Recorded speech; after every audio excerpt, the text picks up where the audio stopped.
दोस्तों नमस्कार। VK knowledge electrical में आप सभी का स्वागत है। दोस्तों आज यूपी मेट्रो का एग्ज़ाम हुआ है, यानी लखनऊ मेट्रो का एग्ज़ाम हुआ है 17 अप्रैल 2021 का। साथियों हम पेपर का एनालिसिस करेंगे, किस तरह के क्वेश्चन आए थे इसी पर अपन बात करेंगे। वैसे ओवरऑल पेपर का लेवल काफ़ी ईजी था, तो मेरिट ऊपर जाने की संभावना रहेगी। चर्चा करते हैं, देखते हैं कि किस तरह के क्वेश्चन आए थे। काफ़ी अच्छे क्वेश्चन भी आए थे और कुछ इजी क्वेश्चन भी आए थे, यानी जो स्टूडेंट रेगुलर स्टडी करते आए हैं, रेगुलर पढ़ते आए हैं, उनके अकॉर्डिंग ये पेपर काफ़ी अच्छा था। फिर भी हम एनालिसिस करेंगे और जो क्वेश्चन आए थे उन पर चर्चा करेंगे। यदि आपने पेपर नहीं दिया तो आप ज़रूर देखना कि पेपर किस तरह का आया। यानी जिस तरह से 2018 में इलेक्ट्रॉनिक्स दिया था, न्यूमेरिकल दिए थे, पेपर उस तरह का नहीं दिया। बिल्कुल एक पेपर जिस तरह से होना चाहिए उसी तरह का दिया। देखिए दोस्तों, सवाल नंबर 1। सबसे पहले एक सवाल पूछा कि पावर फैक्टर का विलोमानुपाती क्या होता है। व्युत्क्रमानुपाती पूछा था पावर फैक्टर का। तो पावर फैक्टर का जो व्युत्क्रमानुपाती होता है वो क्यू फैक्टर होता है। इंग्लिश में इसको क्वालिटी फैक्टर भी बोलते हैं, लेकिन शॉर्ट में इसका ऑप्शन ही इतना ही दिया हुआ था, क्यू फैक्टर। तो आपका बिल्कुल क्यू फैक्टर ऑप्शन सही था। उम्मीद करूंगा आप क्यू फैक्टर करके आए होंगे। आगे देखिए दोस्तों, सवाल पूछा कि फॉर्म फैक्टर क्या होगा यदि आई मैक्सिमम 10 एम्पियर हो। अब भाई इस सवाल में तो मुझे एरर लग रहा है, क्योंकि 1.11 का तो ऑप्शन नहीं दिया, ठीक है। और बाकी जिस तरह के एग्जाम्पल थे तो वो भी उन्होंने एग्जाम्पल में ऑप्शन कहीं भी शो नहीं किया। 1.5 दिया हुआ है, 2.8 दिया हुआ है, इस तरह के ऑप्शन थे। तो शायद क्वेश्चन में कहीं ना कहीं कन्फ्यूजन है, या फिर वेव फॉर्म उनको याद नहीं रही। ट्राइएंगल वेव इस तरह का कुछ दिया होगा। देखो करना क्या है कि फॉर्म फैक्टर जो है ना, ये आरएमएस मान और औसत मान का अनुपात होता है। 10 एम्पियर शिखर मान हो तो आरएमएस कितना आएगा 7.07, और औसत कितना आएगा 6.37। इन दोनों को जब आप कैलकुलेट करोगे तो उत्तर 1.1 ही आएगा। तो ये तो ऑप्शन में था नहीं कहीं भी। देखते हैं ऑफिशियल आंसर की में क्या आता है। आगे पूछा टाइम किसके व्युत्क्रमानुपाती है। तो हम सब जानते हैं कि फ्रीक्वेंसी और समय एक दूसरे के व्युत्क्रमानुपाती है, राइट। इन्वर्सली प्रोपोर्शनल पूछा था टाइम का, तो वो फ्रीक्वेंसी के होता है। यानी फ्रीक्वेंसी और टाइम दोनों में से किसी का भी पूछे, दोनों एक दूसरे के व्युत्क्रमानुपाती ही होते हैं। वाट मीटर किस तरह के मीटर में आते हैं, ये सवाल भी पूछा गया। तो वाट मीटर सूचक मापी यंत्रों में आता है। इंडिकेटिंग इंस्ट्रूमेंट इंग्लिश में इसको बोला जाता है। आप इसके मतलब मीटर का ध्यान रखें। Ampere meter, volt meter, watt meter, ये सारे सारे सूचक मापी यंत्रों में आते हैं। इनमें पॉइंटर होता है, इंडिकेटर को होता है। ऊर्जा के परंपरागत सोर्स के बारे में पूछा। तो परंपरागत सोर्स में आता है अपना कोयला, प्राकृतिक गैस, परमाणु ऊर्जा, तेल, है ना। तो कोयला वाला ऑप्शन था, आप कर सकते हैं इसमें, ठीक है। और सबसे अधिक दक्षता वाला एम्पलीफायर पूछा। तो क्लास सी एम्पलीफायर की जो एफिशिएंसी है वो मैक्सिमम होती है। अधिकतम दक्षता कितनी है, किसकी है, क्लास सी एम्पलीफायर की दक्षता सबसे अधिक है। सी क्लास ही आपको वहाँ पर करना था। अच्छा, ऊर्जा मीटर का भी प्रकार पूछा, यानी KWH मीटर किस प्रकार का मीटर है, ये सवाल पूछा। तो ये इंटीग्रेटिंग प्रकार का मीटर होता है। हिंदी में इसको समाकलन यंत्र बोला जाता है, ठीक है। देखो इजी क्वेश्चन है, उम्मीद करूँगा करके आए होंगे आप। और जिन स्टूडेंट से मेरी बात हुई, 4-5 स्टूडेंट से, तो सबका एक ही आंसर था, और सबका यही था कि पेपर काफ़ी ओवरऑल इजी ही रहा। नोर गेट का प्रतीक आया था, यानी प्रतीक दिया हुआ था और आपसे ये पूछा कि ये किसका प्रतीक है, तो वो नोर गेट का प्रतीक था। उम्मीद है आपका नोर गेट वाला तो सही हुआ होगा। ट्रांसफार्मर में इंड्यूस वोल्टेज के बारे में सवाल पूछा गया कि किसके जो ईएमएफ उत्पन्न करने का तरीका है। तो ट्रांसफार्मर में जो इंड्यूस ईएमएफ है वो स्टैटिक ईएमएफ होता है। ट्रांसफार्मर और इंडक्शन मोटरों में स्टैटिक इंड्यूस ईएमएफ है, जबकि जनरेटर एसी वाला हो या डीसी वाला हो उसमें गतिज प्रेरित ईएमएफ होता है, यानी डायनेमिक ईएमएफ बोलते हैं उसको। प्रेरित ईएमएफ की दिशा भी पूछी कि प्रेरित ईएमएफ की दिशा जो है वो ज्ञात करने के लिए किस नियम का उपयोग करते हैं। तो फ्लेमिंग का राइट हैंड रूल आएगा, दाएं हाथ का नियम। अच्छा, एक सवाल ये भी पूछा गया, बता रहे कि यांत्रिक ऊर्जा को विद्युत ऊर्जा में बदलने वाली मशीन का नाम क्या है। तो जनरेटर आएगा, नो डाउट। सिंपल सा ही है, इसमें तो कहीं कोई दिक्कत नहीं होगी, शायद वो भी आपका सही ही होगा। और पी प्रकार का पदार्थ बनाने के लिए कौन सी अशुद्धि मिलाते हैं।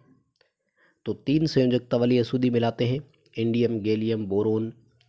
जो ऑप्शन में आपके सामने था कर सकते हो। एन टाइप के लिए 5 संयोजकता वाली होती है, क्योंकि ये तो सबको अच्छे से याद होगा पंच संयोजी के बारे में। तो antimony, arsenic, bismuth, phosphorus option वो थे, तो इसके बारे में ध्यान रखना। और सिलिकॉन का तापमान बढ़ाने से इसकी चालकता पर क्या प्रभाव पड़ता है, ये सवाल पूछा। तो इसकी चालकता बढ़ेगी। क्यों? क्योंकि सिलिकॉन अर्धचालक है और अर्धचालकों का जो ताप गुणांक होता है वो एनटीसी होता है, नेगेटिव टेम्परेचर कोफिशिएंट होता है, यानी इनमें ताप बढ़ने से चालकता बढ़ती है, प्रतिरोध घटता है, चालकता बढ़ती है। 1100 का बाइनरी दिया हुआ था, डेसिमल में कन्वर्ट करना था, तो क्या करते हैं, इसके लिए आपको क्या करना था, 2 की घातांक लगाकर मल्टीप्लाई करते जाना था। और वैसे इसके लिए मैंने फॉर्मूला बताया हुआ है, 1 2 4 8 इस तरह से लिख दिया करो, है ना। तो 4 और 8 को जोड़ेंगे तो 12 आएगा, यानी 1100 जो है वो किसका आता है, 12 का आता है। इसका डेसिमल जो आपका आएगा वो कितना आएगा, 12 आएगा। नोट कर लेना, इसी तरह से याद हो जाएगा। क्रेन में मोटर पूछी है, तो क्रेन में पूछे, होइस्ट में पूछे, ट्रेन में पूछे, ट्रामवे, ट्रैक्शन, यानी खिंचाव कार्य में कोई भी मोटर आपसे पूछी जाती है, ए के उत्तर देना है डीसी सीरीज मोटर, क्योंकि सबसे अधिक स्टार्टिंग टॉर्क इसी डीसी सीरीज मोटर का ही होता है। स्टार्टिंग टॉर्क सबसे अधिक इस मोटर का होता है। और हेनरी किसकी इकाई है, सवाल पूछा गया, तो हम सब जानते हैं इंडक्टेंस की इकाई है, हिंदी में इसको प्रेरकत्व बोलते हैं, प्रेरकत्व की इकाई हेनरी होती है। और अर्धचालक में ऊर्जा गैप का मान पूछा। अब ये तो दिया नहीं कि कौन सा सेमीकंडक्टर है, राइट। अगर सिलिकॉन और जर्मेनियम का पर्टिकुलर दिया होता तो ध्यान रखना, नहीं तो मैं दोनों ही बता रहा हूँ। जर्मेनियम का होता है 0.72 इलेक्ट्रॉन वोल्ट और सिलिकॉन का होता है 1.12 इलेक्ट्रॉन वोल्ट। ऊर्जा गैप जो होता है इसको फॉरबिडन एनर्जी कहा जाता है। फॉरबिडन एनर्जी इलेक्ट्रॉन वोल्ट में मापी जाती है, फर्मी लेवल ऊर्जा बोलते हैं इसको। कौन सा अर्थिंग का प्रकार नहीं है, ऐसे सवाल पूछा और 4 ऑप्शन दिए हुए थे, और वो था रस्सी के द्वारा अर्थ करना। तो हम सब जानते हैं रोप अर्थिंग नहीं हो सकती। बाकी कौन कौन से थे, रोड अर्थिंग दिया था, प्लेट अर्थिंग दिया था और पाइप अर्थिंग दिया था। तो देखो ये तीनों तो अर्थिंग के प्रकार है, जबकि रोप के द्वारा यानी रस्सी के माध्यम से कोई अर्थिंग नहीं होती है, ये दिया था अर्थिंग के बारे में। तो सिंपल सी बात है, कोई अर्थिंग नहीं होगी रोप वाली।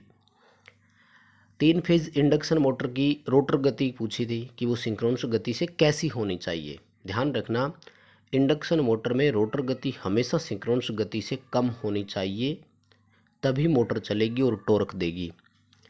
अगर रोटर गति सिंक्रोनस गति बराबर हो जाती है तो मोटर में मैग्नेटिक लॉकिंग आ जाती है, कोगिंग बोलते हैं इसको, और रोटर नहीं चलेगा। ध्यान रखना, जाम हो जाएगा, इस तरह से लगेगा। तो रोटर की गति जो है वो हमेशा सिंक्रोनस गति से कम होनी चाहिए, और वास्तव में होती भी है। इंडक्शन मोटरों में स्लिप पाई जाती है, हम सभी जानते हैं। और साइन वेव का आरएमएस मान पूछा है, तो आरएमएस मान 0.707 होता है। ठीक है, क्वेश्चन तो एसी थ्योरी में से काफ़ी पूछे गए हैं, यानी कुल मिलाकर के फंडामेंटल एसी जो है उसमें से काफ़ी अच्छे क्वेश्चन पूछे गए आपसे।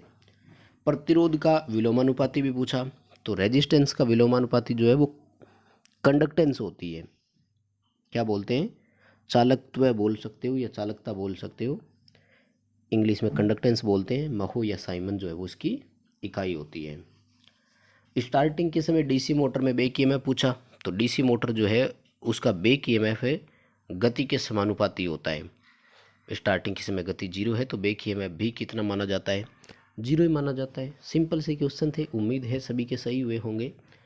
और यूजेटी का प्रतीक दिया हुआ था भाई, सिरों के नाम स्पष्ट ही पता लग रहा था, B1 B2 और एमीटर सिरे थे, तो ऐसे सिरे यूजेटी में ही होते हैं, यूनी जंक्शन ट्रांजिस्टर बोलते हैं। और एक देखिए भाई, अच्छा सा न्यूमेरिकल पूछा, बड़ा अच्छा न्यूमेरिकल है, आना चाहिए इस तरह का सवाल दिया कि 400 वोल्ट है, 3 फेज की मोटर है, वो डेल्टा में चलती है, तो 20 एम्पियर धारा लेती है और 10,000 वाट की शक्ति खपत कराती है। मोटर की प्रति फेज की प्रतिबाधा बताइए कितनी है। पर फेज इम्पीडेंस बताना था मोटर का आपको, ठीक है ना, कि मोटर का इम्पीडेंस कितना है एक फेज का। देखो भाई, करना क्या था, ध्यान से समझना। हमें जब प्रत्येक फेज का इम्पीडेंस निकालना था, यानी हमें जेड निकालना था, जेड फेज वाला, तो इसके लिए क्या करेंगे, फेज वोल्टेज में फेज करंट का भाग देंगे। बड़ा साधारण सा है, लेकिन वहाँ आप पता नहीं समझ पाए होंगे कि नहीं। फेज की प्रतिबाधा निकालनी है तो जेड बराबर वी बटे आई होता है। फेज वोल्टेज में फेज करंट का भाग दे देंगे। अब सभी जानते हो डेल्टा में लाइन करंट फेज करंट तो बराबर होती है। तो phase current sorry line voltage phase voltage तो बराबर होती है। तो 400 वोल्ट की जगह 400 वोल्ट फेज वोल्टेज हो गया। लेकिन फेज करंट जो होती है ना वो लाइन करंट का √3 भाग होता है। यानी 20 एम्पीयर करंट ले रहा था तो 20 एम्पीयर में 1.732 का भाग देना होगा आपको। समझ रहे हो आप? यानी 20 और इसमें 1.732 का भाग देना था तो ये मल्टीप्लाई हो जाएगा, राइट। इसकी जब आप कैलकुलेशन करेंगे ना तो ये आ रहा है आपका 20 इंटू 1.732। ठीक है, लगभग आपका 34.66 ओम आएगा और ये बिल्कुल ऑप्शन में भी दिया हुआ था। उम्मीद करूंगा आपने ये कैलकुलेशन बिल्कुल सही की होगी। और भी काफ़ी इजी क्वेश्चन थे। ECE इलेक्ट्रोकेमिकल इक्विवेलेंट की इकाई पूछी थी ग्राम प्रति कूलम वाली। ठीक है, और काफ़ी और भी इजी क्वेश्चन ही थे। कुल मिलाकर दोस्तों एनालिसिस ऐसा है कि पेपर बहुत आसान था। अभी रिसेंटली जिनने UPPCL का एग्ज़ाम दिया था उनके लिए बड़ा इजी पेपर रहा होगा। उम्मीद है आपका अच्छा क्वेश्चन गया होगा। डिस्क्रिप्शन में दोस्तों लिंक है, आप हमारा ऐप डाउनलोड ज़रूर करें और टेलीग्राम को ज्वाइन करें। चैनल पर नए हो तो इस यूट्यूब चैनल को सब्सक्राइब करो, अपने दोस्तों को भी इस वीडियो को शेयर करो। लगभग इतने क्वेश्चन हमें मिले थे जिनका एनालिसिस आपके सामने रख दिया। ऑफिशियल आंसर की जब भी आएगी तो पूरा पेपर अपलोड ज़रूर करेंगे।